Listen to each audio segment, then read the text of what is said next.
Mr. Rove, have you It is. How are you, sir? How are you? We're doing great. Very pleased to have you join us here this morning. First of all, we want to say how thrilled a lot of people are about you being the featured speaker at the Lincoln Day Dinner coming up in a couple of weeks from today. How did that all come about? I understand you're traveling around doing a lot of speaking to a lot of towns. Is that right? Well, I am. I've got a pretty busy schedule, but I'm coming to Center County because Rob Gleason, the state Republican chairman, called me up and told me if I didn't come, he'd make my life miserable. You got to like that. Mr. Rove, I have to ask you, you were in the White House with the Bush administration from 2000 to 2007, so you were there when September 11 hit.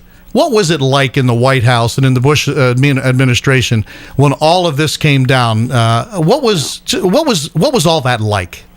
Well, it's hard to convey really what it was like. I'm the guy that at 8:48 a.m.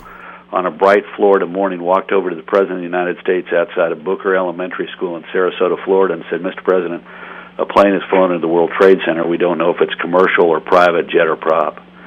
And I spent 9/11 with the President on Air Force One as he, the military and the Secret Service didn't want him to return to Washington. Finally, the President just overrode him and said, do your best. I know you don't think the airspace is secure, but do your best. I'm going to return to Washington. But it was a remarkable day. I wrote about it in my book because, not only did I tell the President that, but I mean, literally I rode to the airport with him in the limousine, and once we got on board the plane, rather than going to my normal seat, the President directed me to sit across from him in his private office, which is where I spent most of the day.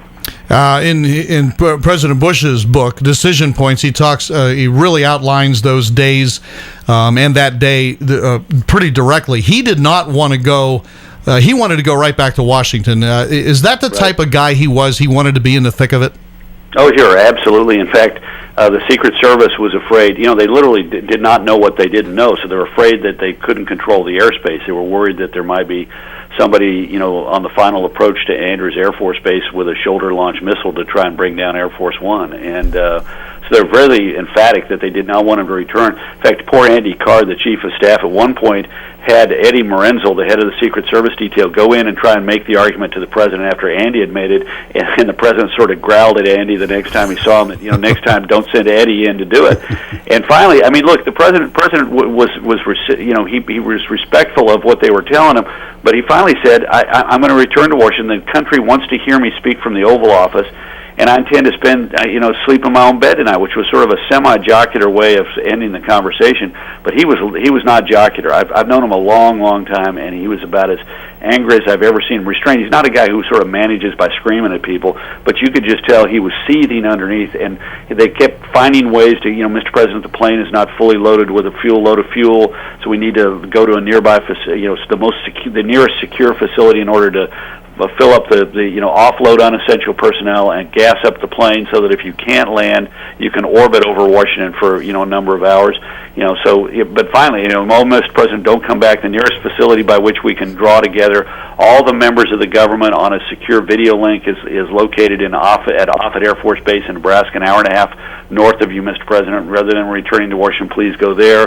That's the earliest you could get a conference with everybody. Oh, Mr. President, why don't you stay there? No, I'm coming back. And we went back. No, it's just the type of guy he was, and it was very apparent. In Decision Points, President Bush had very high praise for your work with him. Do you still have, and what was your relationship like with President Bush over the years? Well, I've known him a long time. We met when I was 22 and he was 26, and so, I'm a very close friend. We talk frequently. We email frequently. He's a remarkable human being. If he were not President of the United States or a former president, you'd be honored to be his friend, and he's just a decent human being. He's remarkably funny. He's thoughtful. He's a great friend if you're into reading and talking about big things. He's a very curious mind, but he's a kind and humble person. I mean, I had a birthday party just before Christmas, and he came to it. He flew in as a surprise guest to it, and I was struck again how. It was at a supper club in Austin, and some of the people that had been there when he was governor, who, the waiters and so forth. And it was amazing how comfortable and friendly, and these were people that he knew, and he greeted them as friends. It was a touching reminder of what a decent person he really is. We've seen presidents after they leave office, they've done all kind of things. Do you think it is a difficult time to make that transition back to so-called private life? Well, it is for presidents. I think it's probably less so for this president because he had the advantage of having seen up close the difficulties that his father had. Of course, his father didn't have 2 terms, so he was unprepared for it. But this president was more prepared for it. And look, he's a competitive guy, so he threw himself into writing the book, which was fun to watch him write it because he really did. He sort of jumped in and began scribbling away, and then found that it takes a lot of work, and you need to make it better and better and better. And he's the kind of competitive person who knows when he can do it better, and as a result, it's a magnificent piece of work. And then working on the library, and now he's starting to turn his attention to, now that the book is over, what's the next chapter? And I think the next chapter is to be more deeply involved with our military, particularly wounded warriors and the families of the fallen. Anything in the book surprise you, or was he calling you almost on a daily basis, going, "Hey, I'm writing about this"? Yeah. I'll tell you what surprised me the most. I mean, there were things that I didn't know, even though I'd been there, that I didn't know. But what was really amazing to me was I'd seen a couple of the earlier chapters. I told him I don't want to read the whole thing because if it gets out, if it leaks, I don't want people to say I had a copy of the whole book, but I'll read anything you want me to read. So I read a couple of the chapters. But I got to tell you, the tone of it in the final version is much more personal and very deeply revealing. There are moments in that book where I was in the room and I sort of knew what he was thinking, but I didn't know the private thoughts. What I think is that Laura read the book and said, "You need to tell people what you told me that night when you came up to the private quarters," because it is deeply revealing and, as a result, enormously personal. And I think whether you like him or you don't like him, whether if you're interested in the age in which we live and the actions of the presidency, it is a tremendous read. I have been saying that all along as I've been reading the book. It doesn't matter, Republican, Democrat, whatever your beliefs are. That book, it reaches out and touches you. I will tell you, there were moments reading that book that I got my eyes welled up, and it's that type of book. Yeah. It's just a great book. All right, we talked about his book. Let's talk a little bit about your book, Courage and Consequence, that is coming out. Yeah.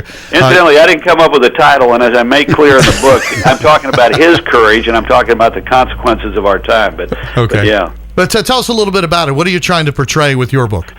Well, the president sort of prompted it. We were having lunch. I was getting ready to leave the White House. It had not been made public, so only a handful of people knew. And he said, "I want you to write a book." And I was a little taken aback. He said, "I want you to write a revealing, frank, candid appraisal, what we did right, what we did wrong."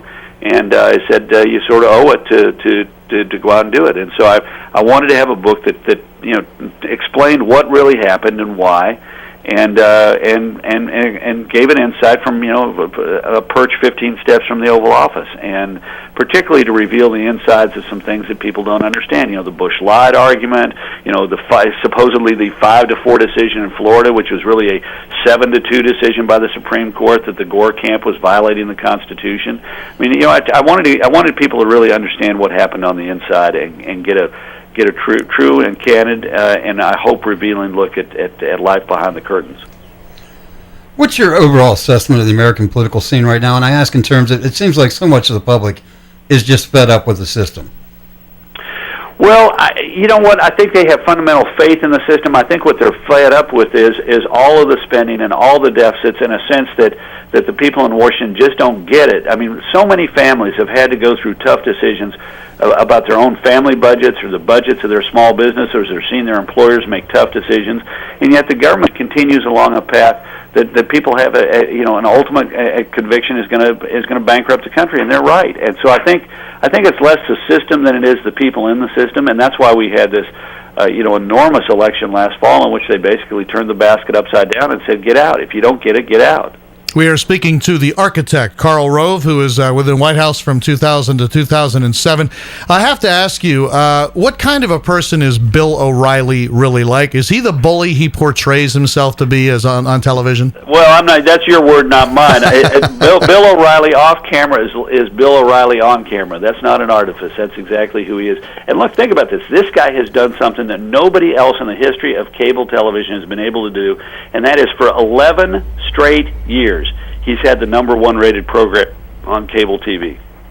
Interesting. Now, did you have a chance to his see reruns? His reruns are generate more people, generate more viewers than people than his competitors on other networks have for their original show. Well, I mean, his reruns, the thing at 2:00 in the morning. It's amazing. He is a popular guy. Did you see his interview with President Obama? I did not. But I read the transcript and then I looked at it on YouTube. But I didn't see it yet, see the live. I mean, not on YouTube, but I got a video of it. Yeah. Were you impressed with either President Obama or Bill O'Reilly in that interview? I was impressed with them both. Yeah, I was too. I was going to just say both of them gave as good as they got. It was really interesting though. They were sort of talking past each other. O'Reilly would ask a question about, geez, you raise taxes. I'm a tax cutter. So they sort of talked past each other often. What is the biggest challenge for President Obama right now, in your eyes, with the way things are going with the political climate, as Gary mentioned a little bit earlier? What's the biggest challenge for the White House right now? Well, it depends on how you define the prism through which they're looking. If it's political, it's how do we get our mojo back after being defeated last fall and position ourselves for re-election. If it's from a policy perspective, it is what are the priorities that we want to establish and how do we then get them achieved. If it is from the nation's perspective, it is what's the biggest challenge facing the country and how do we address it. Now they're doing all right on the first one politically. Let's rhetorically move to the center. Let's change the White House operation. Let's bring in David Plouffe, the campaign manager from 2000, inside the White House in order to get ready to run for re-election. On the second one, they've got a sense of what they want to do. We want to have high-speed rail, high-speed internet, and, quote, countless green jobs. But, none of that is easily achievable, nor is it a high priority for the rest of the country. But what the country needs is somebody who will, in that office, get our economy going by stopping the spending, by putting our fiscal house in order, and by doing the things that are necessary to give small business people and job creators a sense that they ought to take the money that they're sitting on and invest it in our economy and create jobs. And they're doing a lousy job at that. The president's got the lowest approval in the latest Gallup poll of his time in office on handling the deficit. People have come to see the fiscal condition of our government as being inexorably and directly linked to the condition of our economy. What's your assessment of the Tea Party movement? I'm a big fan of the Tea Party movement. I think it's important to keep in mind that the Tea Party movement is an expression of something that is broader and more important, and that is the Tea Party sentiment that gave rise to the Tea Party movement. There's a weird desire on the part of the American people to do something concretely about the deficit, which is normally, not an easy issue to get your hands around, and yet at this unique moment, people are really wired up about the size, the cost of government, and what it means for their kids and their grandkids and the prosperity of the country. We're talking to Karl Rove, and we have about a minute and a half remaining here. Mr. Rove, let me ask you this. You are coming to Center County to speak 2 weeks from today to the Center County Republican Party's fundraiser. I have been told that you are not taking any kind of a fee for this because you're out to try to just get the word out about the Republican Party, what it's trying to do, and things like that. And this is a time where just about everybody that goes out and speaks asks for money. I have to say I admire that from you. And again, what is the message that you hope to bring to Center County? Well, Pennsylvania is going to be a critical battleground state in the presidential election, and you got an important Senate race, and I'm going to discuss the big issues that are going to be, I hope, at the core of the 2012 presidential election and the 2012 congressional elections, and try and rally the troops because the Keystone State is a battleground state, and if the Republicans were to carry Pennsylvania in the 2000 election, in all likelihood, they carry the White House. All right, well, Mr. Rove, we appreciate you taking time to join us here this morning, and look forward to seeing you in a couple of weeks. We're getting the big tickets so we can shake your hand on there we go, buddy. Looking forward to it. Thank you. Thank you very much.